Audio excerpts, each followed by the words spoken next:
Bonjour à toutes et à tous dans ce nouveau podcast de Japon Vrac, et comme vous l'aurez entendu 250 fois de la part de tout le monde, bonne année 2019, bonne santé, bonnes études, blablabla mes couilles.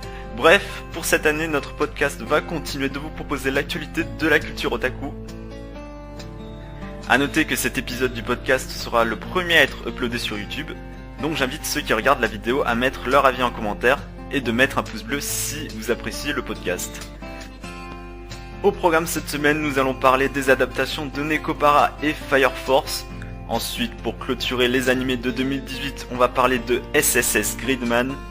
On aura ensuite un débat dans lequel on va s'attaquer à une révolution de le comiquette. Et enfin, une nouvelle rubrique surprise. Première nouvelle de l'année, c'est l'adaptation en série télé de Nekopara, un VN érotique dans lequel vous incarnez un jeune pâtissier qui recueille deux figeacs nommés Chocolat et Vanilla. Elles vont alors travailler dans la pâtisserie du héros qui s'appelle La Soleil. Alors Nekopara, c'était le gros buzz déjà à sa sortie parce que le jeu était certes classique, mais les personnages étaient vraiment attachants et surtout bien dessinés par l'artiste Sayori qui avait une énorme fanbase à l'époque et je pense toujours maintenant. Et surtout le jeu utilisait des animations en 3D à certains moments, ce qui était une grande première et c'était vraiment pas mal fait du tout. Du coup il a rapidement eu un succès de fou avec 2 millions de copies vendues, ce qui était un record absolu à l'époque avant que des DLC le détrônent. Il a eu une suite en 2016 avec des portages sur PS4 et même sur la Switch. Il ne lui manquait plus qu'un animé, chose que les fans voulaient en masse. Du coup NekoWorks, le studio du jeu, avait fait un Kickstarter pour pouvoir produire un OAV et ils ont récolté plus d'1 million de dollars dans cette campagne. Et cet OAV était vraiment bon, puisque l'OAV adapte certains passages du VN, on regrettera d'ailleurs le manque de transition entre chaque partie de l'OAV, mais pour le reste on part sur de l'humour assez léger sans être lourd.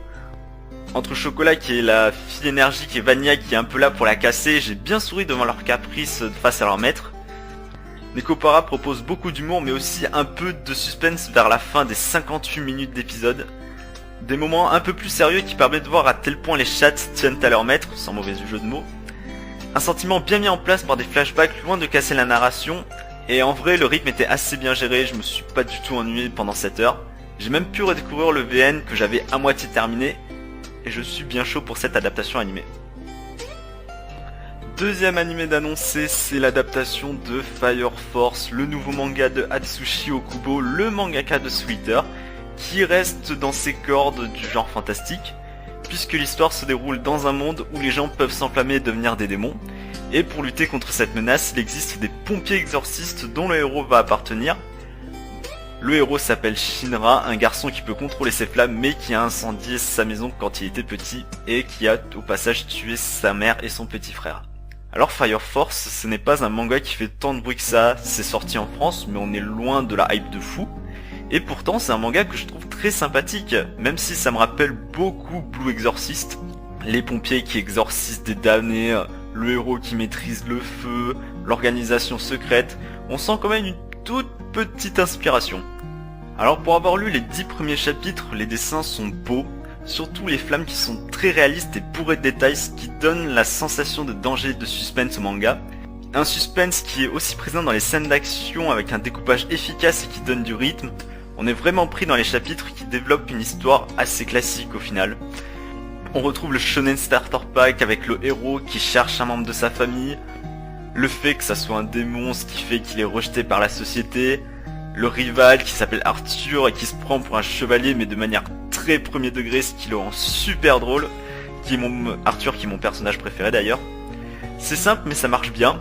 L'alchimie entre les personnages est bonne, ils ont tous un rôle convenable et aucun d'entre eux ne se fait détruire dans un cliché de merde. Bon, à part un perso secondaire qui possède du fanservice relou, mais c'est vraiment une exception. L'histoire se lance assez tranquillement dans les 10 premiers chapitres, on nous expose la situation, les personnages et le début de l'intrigue. Une intrigue qui est vraiment basique, on va pas se mentir, puisqu'il s'agit des histoires de conspiration et d'éthique d'exorcistes, des trucs qu'on a déjà vus dans Blue Exorcist. L'anime sera produit par le studio David Productions, le même studio qui fait les JoJo, et on sait déjà que la voix de Shinra sera la même que celle d'Asta de Black Clover, et quand le seiyuu ne gueule pas tout le temps, il a une voix vraiment différente, et c'est tant mieux pour nos oreilles. Et maintenant on va passer au focus animé, et pour ce focus animé, pas de review sur un animé de cette saison, puisqu'ils ne sont pas tous sortis, et je me les réserve pour en écrire un article plus complet. À la place, je vais vous parler d'un animé que je suis en train de rattraper, et c'est SSS Gridman, réalisé par le studio Trigger. Et franchement, si on me l'avait pas dit, je n'aurais jamais cru que Gridman serait réalisé par Trigger, tellement c'est à des années-lumière de ce que le studio a l'habitude de faire. Alors pour rappel, le studio Trigger, c'est un studio formé par des anciens de la Gainax, et qui ont pour réputation de faire des animés d'action bourrés de fanservice, comme Kill la Kill ou Darling in the Franxx récemment. Du coup, Gridman ça parle de quoi? Eh bien de Yuta, lycéen amnésique qui va devoir affronter des monstres géants en se transformant en Gridman. Pour cela, il va être accompagné de ses deux amis, Utsumi et Rika, et des compagnons de Gridman qui peuvent se transformer eux aussi. Alors je le dis tout de suite, Gridman ce n'est pas un animé dans le sens où les codes qu'on a l'habitude de voir ils sont pas là. Peut-être le fanservice, mais c'est vraiment léger. On a plutôt affaire à un tokusatsu. Tokusatsu qui est un genre de série télé dans lequel on suit un groupe qui combat des méchants extraterrestres. Par exemple, si je vous dis Power Rangers, je pense que vous voyez de quoi je parle.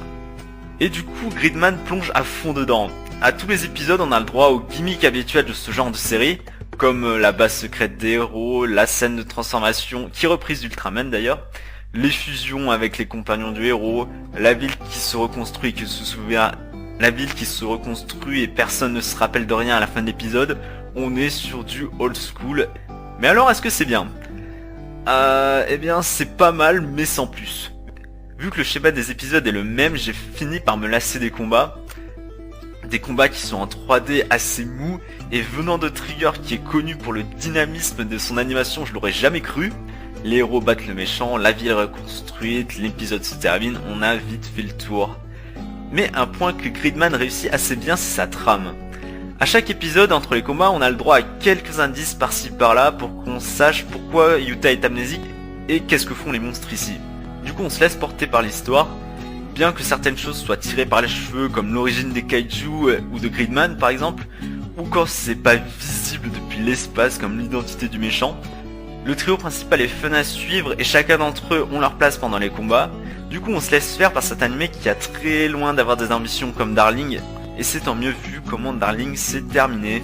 Du coup, est-ce que je recommande Gridman? Franchement, ça dépend si vous ne savez pas quoi regarder. Ça se laisse regarder facilement et la réalisation n'est pas dégueu à part pour les combats. Du coup, si vous avez vu Gridman, n'hésitez pas à me laisser vos impressions en commentaire. Et si vous avez vu Gridman, n'hésitez pas à me dire vos impressions en commentaire, sans spoil s'il vous plaît, je n'ai toujours pas terminé la série. Et c'est l'heure du débat du podcast, et cette semaine nous allons parler du Comiket. Le Comiket qui est la plus grande convention du monde qui se tient à Tokyo 2 fois par an. Et l'an dernier, l'édition hivernale est devenue historique pour deux raisons. La première, c'est parce qu'elle a battu un record d'influence de 500 000 visiteurs en 3 jours.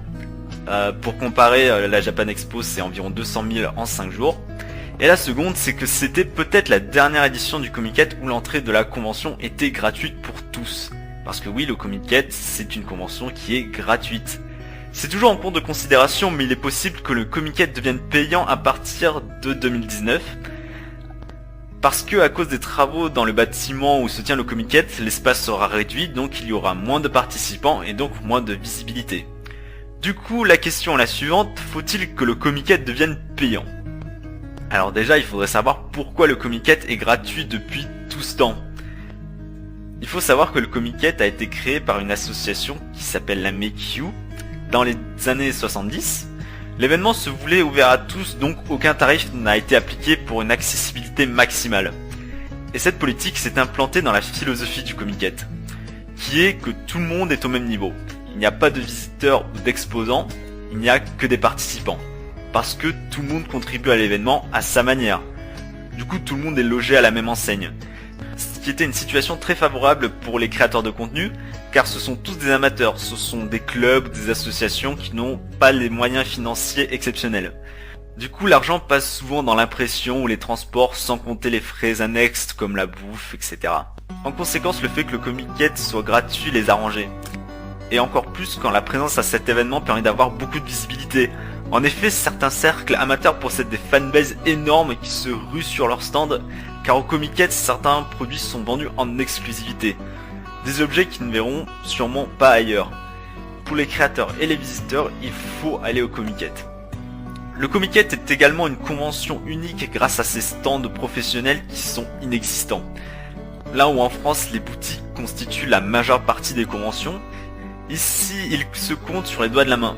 Tout simplement parce que si les visiteurs veulent acheter des produits en boutique, il existe un endroit au Japon qui s'appelle Akihabara, qui est disponible toute l'année et qui s'étend sur plusieurs hectares, donc du coup il serait inutile de faire un événement privé payant limité en contenu. Du coup, qu'est-ce que cette tarification pourrait changer? Déjà, une partie des cercles qui ne pourront pas se payer seront contraints d'annuler leur participation, ce qui donne un grand coup à la philosophie du Comiket qui prône l'égalité entre les cercles. À la place, on aura le droit à une espèce de sélection naturelle où seuls les cercles assez riches pourront participer. Ce qui est dommage vu qu'on peut tomber sur certaines pépites et c'est ce qui fait aussi la magie du Comiket, on ne sait jamais à quoi s'attendre. Sans compter que parmi ces cercles, certains passent professionnels et deviennent reconnus dans le monde entier, le cas le plus connu étant celui de Clamp. Du coup, mon avis sur cette question, est-ce que le Comiket doit devenir payant? Je suis contre, à moins que le tarif soit raisonnable. D'ailleurs, je vous invite à laisser votre avis sur la question dans les commentaires. Et c'est déjà la fin de ce podcast, j'espère qu'il vous aura plu. Comme d'habitude, vous pouvez laisser vos impressions dans les commentaires. Je vous invite par ailleurs à visiter notre site japanvrac.fr dans lequel nous publions du contenu de qualité. De plus, vous pourrez y retrouver un article exclusif sur la création d'un animé. Je vous invite également à suivre notre page Facebook et notre compte Twitter. Pour ceux qui écoutent ce podcast depuis YouTube, laissez un pouce bleu, ça ferait super plaisir. On se donne rendez-vous dans 3 semaines. Merci d'avoir écouté ce podcast. Ciao!